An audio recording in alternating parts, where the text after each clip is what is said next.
YouTube Sangha. Welcome again to Peace of Mind. I am Dharma Peace, and here's my co-host. And I am Dharma Sky. All right, guys, today we have another, I feel like a good episode for you. The topic is called Hungry Ghosts, and it relates to the Dharma Stories video that we produced just prior to this. 'Tis the season, and in Buddhism, it's kind of interesting because you don't think of like equating ghosts with a season, a holiday season, or anything like that. But from my perspective, it is actually very relevant, especially when we think about things like Charles Dickens' A Christmas Carol. And so if it's not too clear as to where we're headed here, I feel like if you think about A Christmas Carol, if you think about the ghosts of Christmas past, present, and yet to come, then you start to, oh yeah. So that is where we're headed today. But when we think of hungry ghosts, Buddhism, there is a real tradition about it. We listen to the teachings of the Venerable Thich Nhat Hanh, and I personally like Tara Brach and certain figures like that. But what about you, Dharma Sky? When you think of hungry ghosts, what comes to mind? So in Buddhism, we know about the hungry ghosts. These are beings suffering from insatiable desires, as they caused by negative karma in their lives, based on greed, anger, and ignorance in past lives. But looking at it from a modern society perspective, we're talking about the hungry ghosts around us. We're talking about people who live with greed, anger, bad biases, addictions, all of these negative things that come from desire and attachment. And the causes for these, I would say, is past trauma and mental state. Things that happened in their past, things that they're not willing to let go, and things that they continue to do by using cognitive dissonance, that discomfort that we feel when our values and our actions don't match. And we use that to justify behaviors, to have excuses, and to downplay any conflict. And that's what we'll be talking today about. How can we transcend from being a hungry ghost to being more of an awakened being, a Buddha, per se? I was reflecting on this, and I came up with 3 ways that we could do this. I would say the first one would be to develop awareness. And how do we do this? We do this by recognizing our patterns, recognizing that we have a problem, recognizing that even though the situation right now is not the best, it's impermanent. It can change. And once we do that, we can go on to have compassion. It's the second step. And when we have compassion towards ourselves, we can learn to let go. We can forgive ourselves. We can forgive others. And we could forgive whatever led us to be a hungry ghost, to be in that situation. And then the final step would be to shift your focus or your perspective. And how do we do this? We do this by finding good coping mechanisms, whether it be meditation, whether it be being around your sangha, having new connections, getting new hobbies. And in some cases, you even need therapy. And I feel if we focus on those things, we are able to find a way out of that ignorance and that suffering and transcend. Wow, yeah, that was phenomenal, Dharma Sky. Thank you so much. And I really like where you start with like developing awareness, right? And I immediately, that was like the answer to cognitive dissonance, right? That we talked about it before, that cognitive dissonance kind of is the impetus for a lot of people's behavior.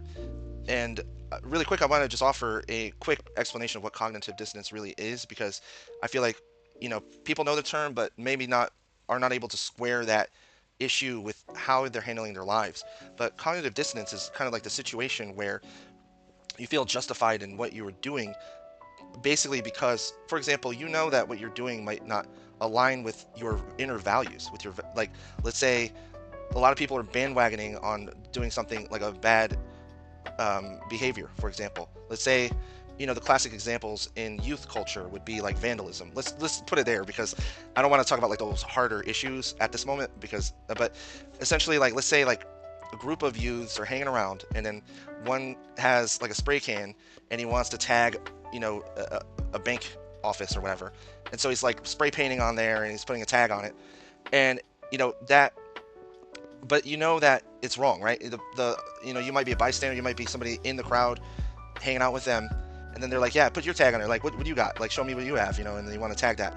And this is something, and believe it or not, one of my hometowns, that's actually big culture there.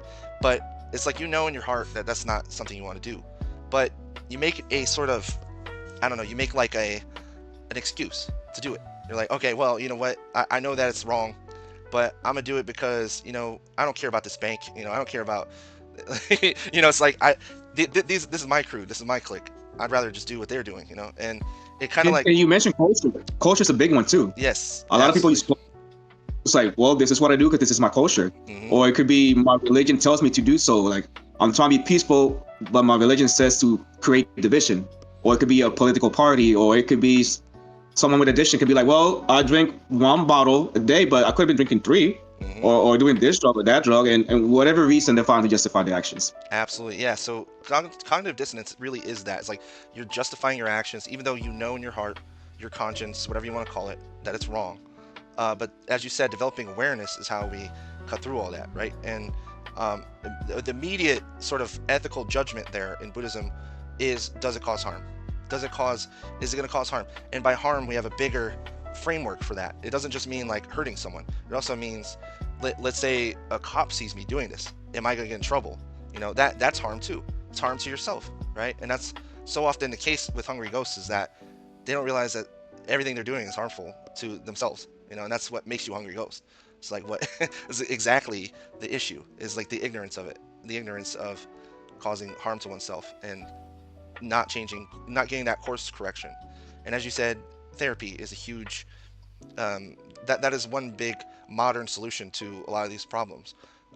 Funny enough, the Buddha essentially in the tradition was therapy before therapy existed. But but anyway, therapy is we can't overstate how important therapy is. Especially for troubled people who are in that state. But also, Sky, I wanted to offer, like, I mentioned earlier to you, like not on the show, but like I mentioned to you in private, that about the five poisons. And I was wondering, like, if you wanted to go over that, because basically I felt like that's a good rubric for understanding what makes a hungry ghost. Because if we're following like my basic equation of what makes a hungry ghost, it's craving plus attachment plus time. It's you have your craving, your initial sort of thing that you desire. You crave this thing, but then you form an attachment around that desire, and then over time it's almost like a point of regression, where it makes you sort of lose health or lose focus of what it is to think clearly, what it is to eat well, what it is to have a sober mind, etc. And so the first poison is ignorance, right? And I say it, especially regarding non-separation. And what on earth am I talking about? So Venerable Thich Nhat Hanh talks about something called interbeing, right? It's a term meaning that we're all interconnected and we all share this world together. Um, that's really the crux of ignorance in Buddhism. And it's like, well, why would that be so important? Why would so not understanding non-separation or not understanding interbeing, like how does that cause someone to become a hungry ghost? If you think about it, you know. And I know that seems like yeah, like I was wondering if you had an answer to that, Sky. Like how uh, what do you feel about non-separation or interbeing, like being ignorant toward it? I think we live in a society. Unfortunately, they go by the quote, "Ignorance is bliss."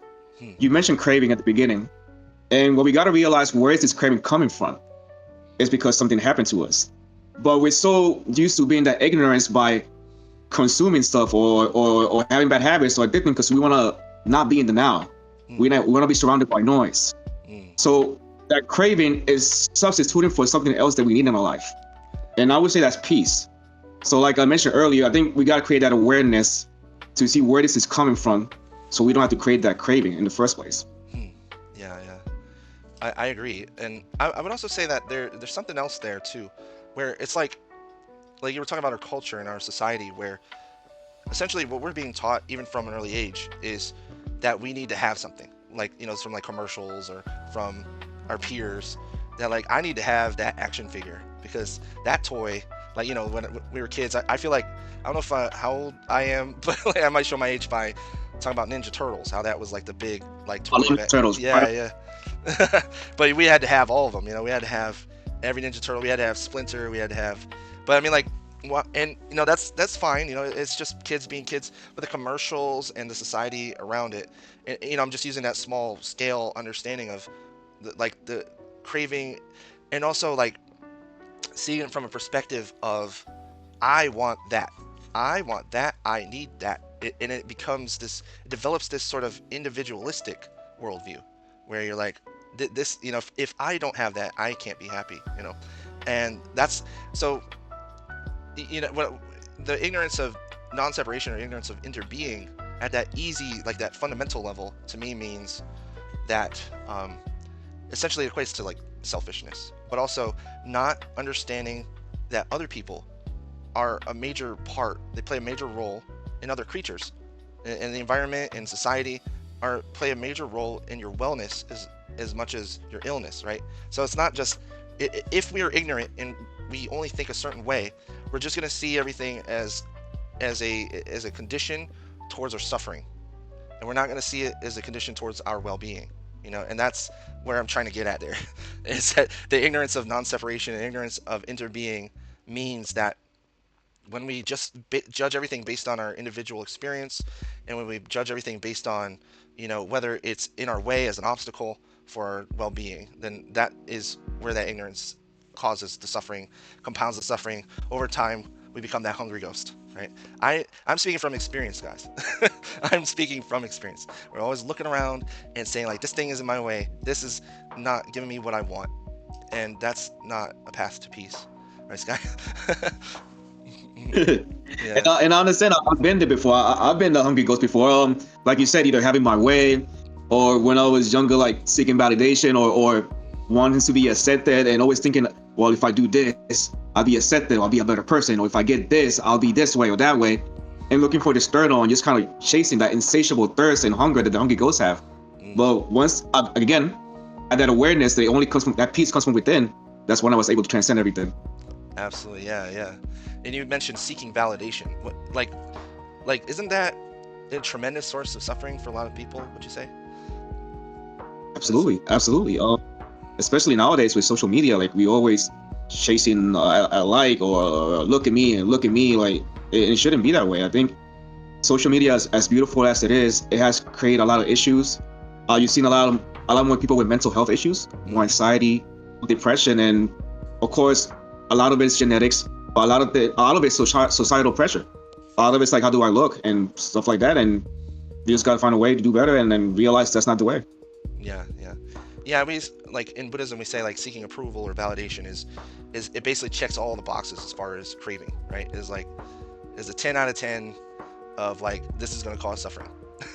Is seeking approval from other people, and so we covered ignorance of non-separation and interbeing.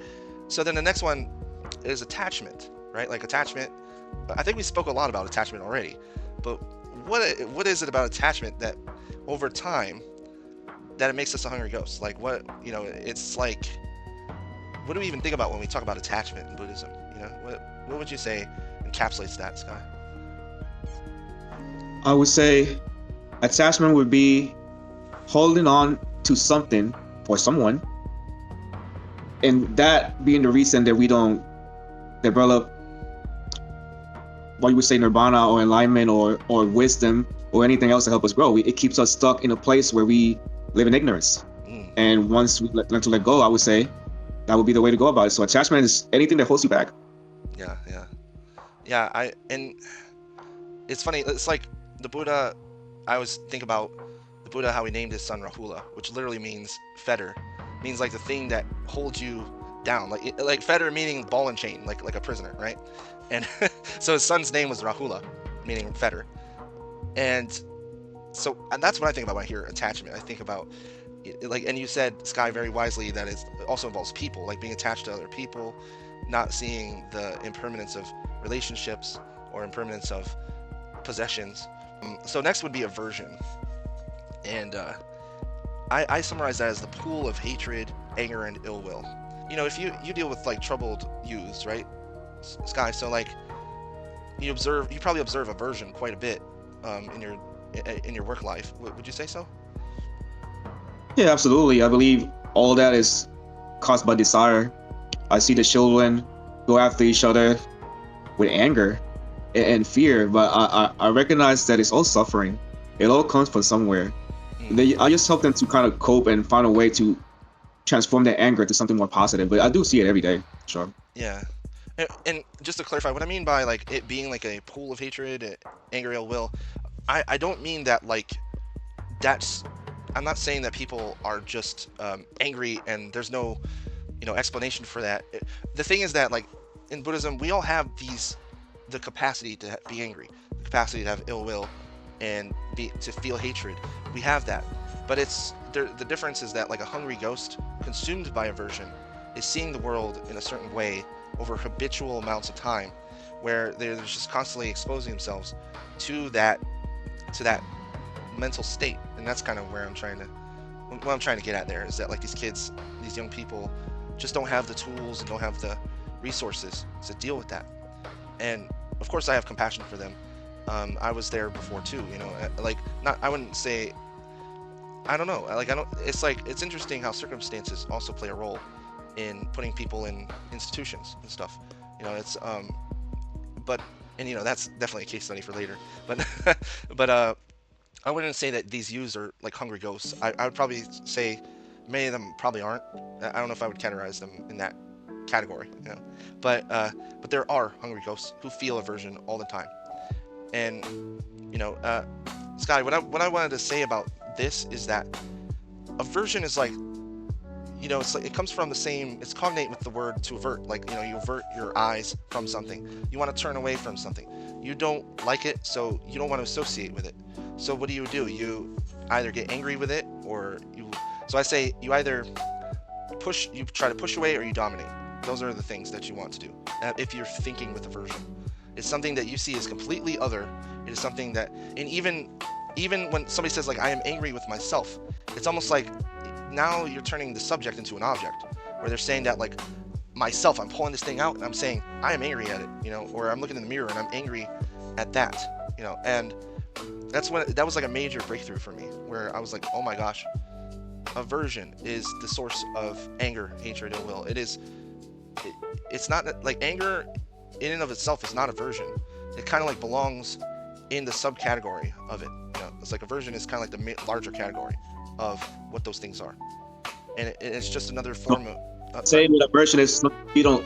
What you're saying with aversion is that something that you don't like or you don't want to see or agree with, you kind of pushing away. Am I correct? Yeah, exactly. So I believe that's why people become hungry ghosts in the first place, because they're trying to escape something. They want to push something away, or they don't agree with something, and they'll find justification to continue to be in that state of ignorance. Exactly. Yes. It's like what aversion is so powerful. It's so powerful because, and it comes from, like the Buddha talks about like the aggregates, right? Where it comes from like the observation of inner being, where we're in a predicament of where we have physical relationships with everything. And that in and of itself is kind of a delusion. It goes into the ignorance realm of things. But aversion is a condition that comes from that. It is innate with us, but it's also like coming from living in a world where you touch something that's hot, it's going to burn you. You are around a loud noise, you're going to cover your ears as a child, etc. Those things will. That is what aversion is. The aversion is like, let's say somebody's yelling in a classroom and a kid covers his ears. That's aversion. They're basically saying, I don't like that. That you need and they might say something rude, or they might say, and that's where it escalates from there, where they're like, I don't like that. He is bothering me. And then, they might say, shut up or something. And then, so shut up to me as a teacher is an escalation of being uncomfortable with something in the classroom. Or, just an example again. I really, it's like I almost want to explain what aversion is, but I feel like it could be an episode in and of itself.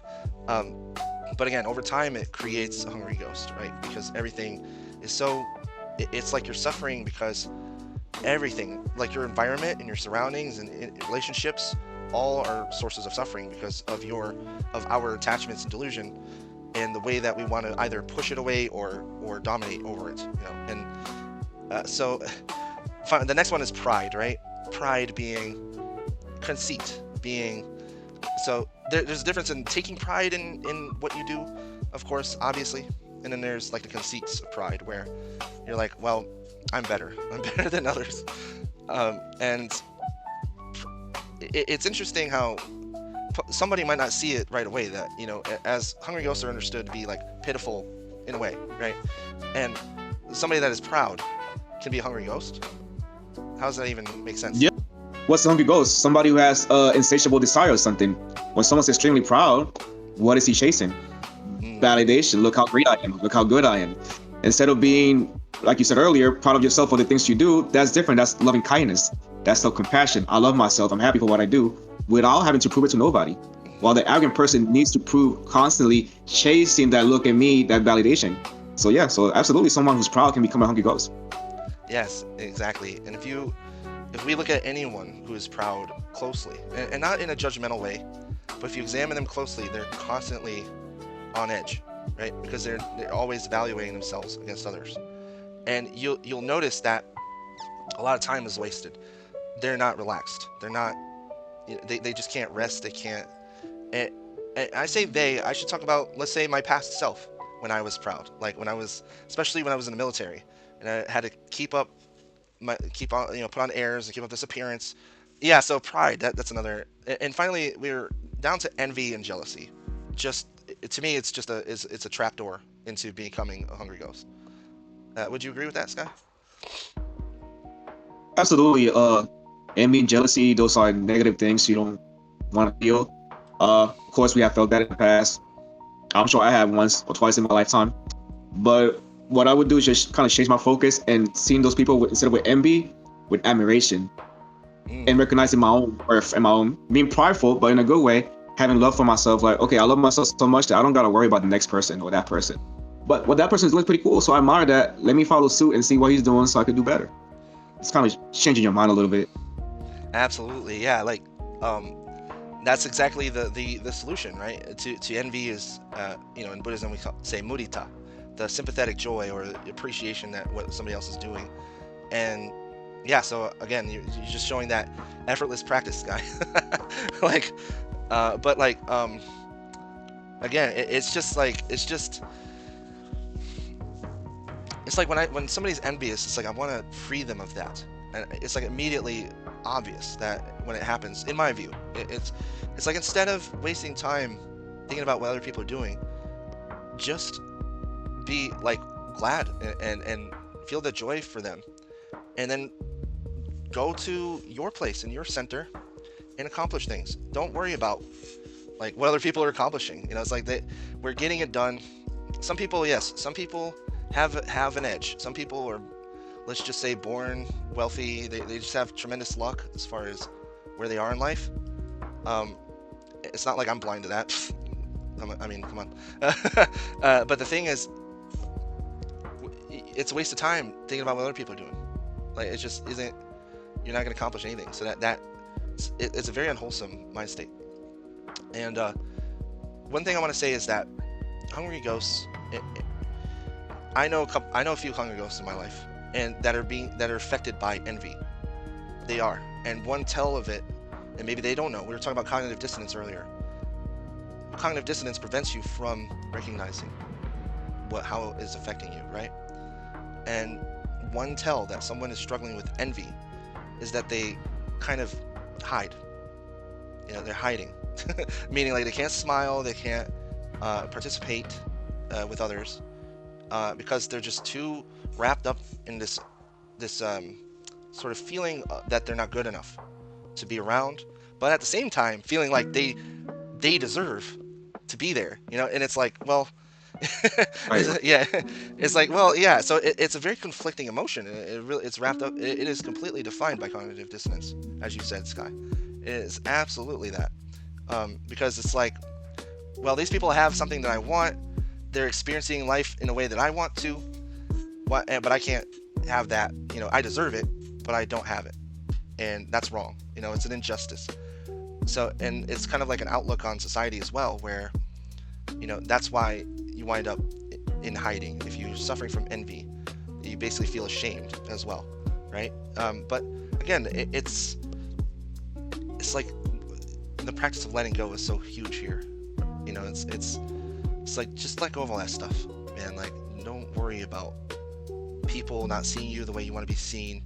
It's like, we do see you. We, especially Buddhists, will see you if you just let go of those emotions and those attachments, as it were. it's sad because I also be surrounded by hungry ghosts. Mm. And you mentioned letting go and attachment, and I believe that we can't, as Buddhists, have the attachment of changing people. We got to see them where they're at. But as you already know, in Buddhism, we do offerings to the hungry ghosts, right? So what can we offer these hungry ghosts in real life so they can transcend that sadness, that attachment, that suffering? And I think the best thing we could do is just serve as role models, as engaged Buddhists in promoting peace and spreading the word. They may or may not hear it, but that's the best thing you could do. People live in cognitive dissonance. No matter what you say or try to explain it, they don't want to hear it. They don't want to hear it. So all you could do as a Buddhist, as a peacemaker, is to live your life spreading love and kindness, and hopefully that can catch on and keep offering and practicing that bodhisattva way. You're right, man. Sada. Thank you so much. That's perfect.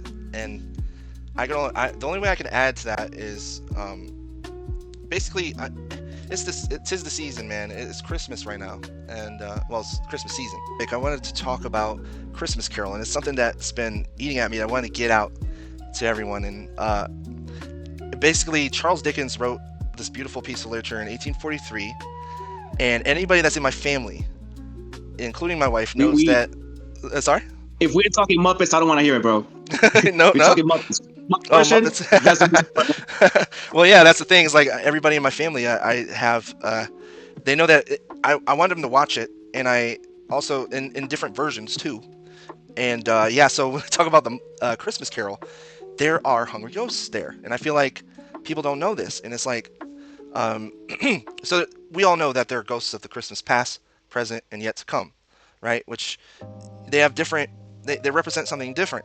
You know, Christmas past, we're talking about like the trauma of Ebenezer Scrooge, right? And Christmas present shows him people celebrating Christmas, merrymaking. You know, he's saying like, and of course Christmas yet to come. That actually is like the sort of moral of the story, as it were. When you get to that point, we're talking about how everyone dies, everything ends. You know, it's impermanent. You know, so Ebenezer Scrooge is a miser. He's holding on to all this money. He doesn't want to participate, and but then he himself is kind of a hungry ghost, you know, in a way, and one that's alive and nevertheless not living. Like the guy, like, you know, as the story goes, he has this large manor, and he barely like when he sits by the fire, he barely has the fire lit. He's cold. It's dark. You know, it's miserable. Shivering. Yeah, it's just like, and who wants to live like that? He's got all this money, and he's not living. You know, and he's got this grim mindset and cynical mindset as well. So the jolliest of the ghosts is Ghost of Christmas Present, right? And it's a moment. Yeah, like yes, exactly. It's like, you know, you get into the story and you realize it's like Charles Dickens, was he a Buddhist, or like was he reading Buddhist literature at the time? Because Ghost of Christmas Present is the happiest one there, and you know, he's always laughing. You know, this whole time Christmas Present is showing him, look around, everyone's happy, and it's love that's holding them together. Even the Cratchits, the people that you employ, they're poor. Scrooge gains an affection for little Timmy. You know, love starts to enter his heart. He starts to understand through little Timmy. He's like, what about little Timmy? Will he go on to be happy? Will he live? Will he be, you know, like, how's he doing? You know, for some reason he sees a part of himself in little Timmy, right? Scrooge does.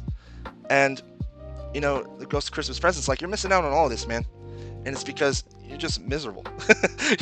And, you know, but finally he, you know, Scrooge says something that pisses him off, and he's like, behold, you know, beneath my robe, you know, beneath his robe, he's protecting two hungry ghosts, these children who are like emaciated, basically almost anorexic looking, and he says their names are ignorance and want, you know, and that was something like ignorance and want. We discussed earlier about ignorance and attachment, and this kind of want doesn't necessarily mean like desire. It means not having your needs met, right? And we see this in society, right? Like Christmas presents concealing them. And that's the thing, is like the same thing with the Mogallana story, is that the ghosts are concealed from everyone unless you have that Diba Chaku, that divine eye, to see the ghosts, right? And yeah, so I felt like this was just a deep story, you know, and I don't know if other people get as deep with it as I do. What do you think, Sky? Like, I mean, I love it. And it kind of explain what I talked about earlier, which is you see Scrooge, he became aware of his trauma and everything that made him grouchy and sad and stuff.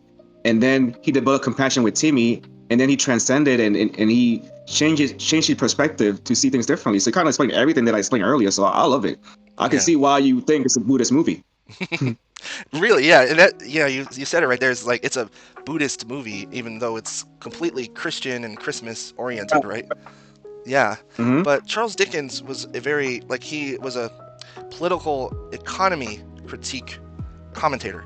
Okay, so I know it's a lot of stuff, but basically, what's behind the scenes, he's really talking about stuff like Malthusian economics, which leads into like capitalism and like views about human nature and why like surplus poverty, as it were, or like what do you say? Surplus population was a Malthusian concept that Scrooge actually talks about in the original story, and basically saying that there's just too many people, and that's why there's so much poverty. So he thinks he has it all figured out, right? Like he thinks that he believes in reason, and that everything could be solved by the cold hard facts. So that includes cutthroat tactics like ignoring the impoverished.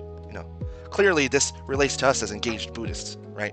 Because we are Totally. very much concerned about those kinds of things. And Mogallana, again, just like the Ghost of Christmas Present, has that divine eye, the Diva Chaku, the eye to see people suffering, right? Not just people though, all creatures, right? Buddhists are we have an eye for all sentient beings, as we phrase it, right? So you, Sky, your Diva Chaku is very much open to the animal realm, right? Like the animals as they are in the world, and it's kind of like you said before, that meditation is kind of what opened your eye to it, right? And part of the whole phantom of ghosts in general is that they're not seen, right? That they're partially hidden until they are not anymore. Then it causes a fright or fear, right? And that's kind of like what hungry ghosts are all about. It's like seeing their fate is scary to people, but also you turn away from it. People turn away from suffering, right? And you probably note that yourself, and that's what makes us engaged Buddhists and activists in that umbrella term of activism, right? Would you say, like, wouldn't you say that's a big part of it, is the awareness raising part? Oh yeah, absolutely. You got to realize that we all interconnected, all living beings, and not trying to look the other way, and realize that that peace that you have within is for everybody. You want to share that peace with everybody. That's what Christmas is all about. And the beauty about Buddhism is impermanence. So even though you're a ghost right now, you've been a ghost in the past, you can always transcend that with wisdom and intelligence and and learning the Dharma. Mm, absolutely. It helps too. You can just sit down, close your eyes, and you meditate. Easy peasy. That's it. And that's all you can do. Yeah. Well, it kind of goes Simple back terms. to simple terms, and it goes back to like the non-harm principle, where if you feel like you're not able to help, at least do no harm.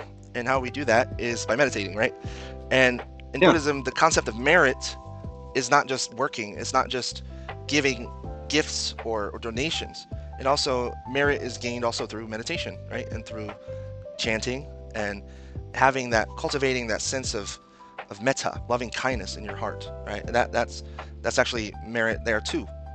And it kind of brings us to the next topic, and what I kind of wanted to end with for today was that at the end of A Christmas Carol, Scrooge finally, he finally realizes, basically what the Buddha called the 5 remembrances, that we all age, we all get sick, we all die, everyone we love will fade away one way or another, and that our lives and our karma is dependent upon the actions we do now in the present moment, the path we walk in our life. Those are the 5 remembrances.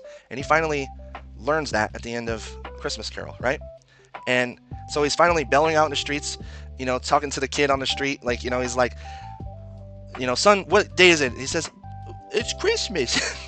And he's like, well, Mr. Scrooge, it's Christmas. It's Christmas morning. And he's like, Anyway, he's selling. I guess the boy is selling, goose, or depending on what version it is.